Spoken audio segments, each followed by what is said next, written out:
છે અને અત્યારે હું ખાઉં છું હિંચકા. આમ જો મેં આ ચૂની લીધી છે રાધે રાધેવાળી અને આ છે મોર પીછવાળી.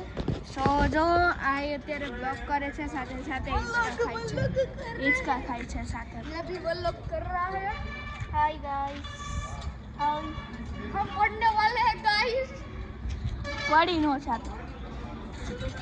સો અત્યારે મમ્મી અને બીના મતલબ મારી માસી ઓકે તો એ લોકો અત્યારે ચુગલી કરે છે. આમ જોવો બે જણા અત્યારે ચુગલી કરે છે. યહ કહા હોતા હૈ, યહ કહા ચુગલી મતલબ આખા ગામની પંચાયત.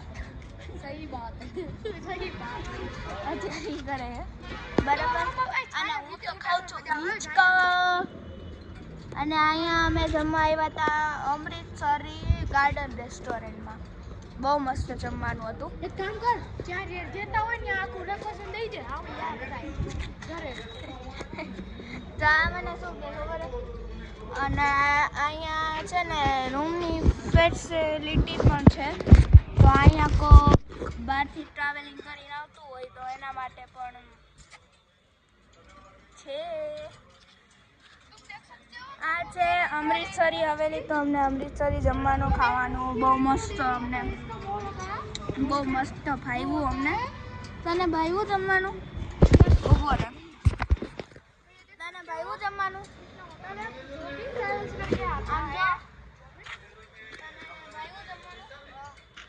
આને પણ ભાવ્યું અને મને પણ ભાવ્યું. અને છે ને આ અમૃતસરી હવેલી છે.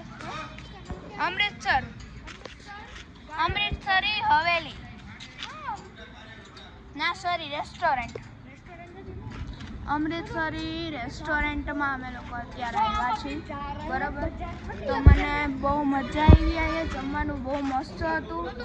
અને અહીંના જે ઓનર છે એ મારા પપ્પાના ફ્રેન્ડ છે. તો તું ભાગી જાને તારા બ્લોગમાં બોલ. તો એ પપ્પાના ફ્રેન્ડ છે અને એ મને ઓળખતા હતા કેમ કે હું ઇન્સ્ટાગ્રામમાં રીલ્સ મૂકું છું. તો એટલા માટે એ મને ઓળખી ગયા. તો મારી ઇન્સ્ટાગ્રામ આઈડી છે મિત્તલ યુ અને મિત્તલ યુ. મારું નામ તો તાની છે પણ મેં મમ્મીના નામની કરી છે આઈડી. તો એ છે મારી આઈડી. તો જલ્દી જાઓ અને ફોલો કરો, લાઈક કરો અને કમેન્ટ કરજો કે હું રીલ્સ કેવી બનાવું છું. તો હવે મારે ઇન્સ્ટાગ્રામ બંધ કરી દઉં છું કેમ કે ઇન્સ્ટાગ્રામમાં બહુ ઓલા લોકો આવે છે. તો એટલા માટે હું બંધ કરી દઈશ. હું યુટ્યુબમાં વિડીયો બનાવીશ એની તમે ચિંતા ના લ્યો.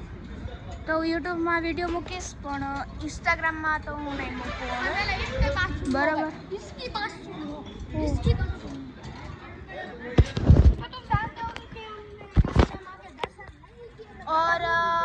અને છે ને અમે લોકો ગયા હતા અત્યારે ચામુંડામાના મંદિરે. તો મેં તમને બતાવ્યું હતું કે અમે લોકો ચડ્યા હતા અને ઉતર્યા હતા. ઉતરતામાં તો હું પડતા બેસી છું.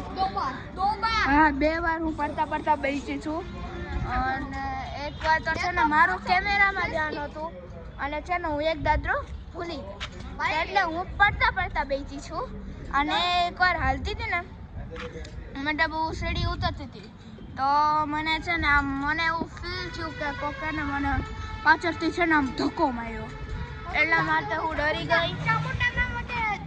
અને છે ને ચામુંડામાના મેં દર્શન કર્યા. બહુ મસ્ત મને મજા આવી બરાબર.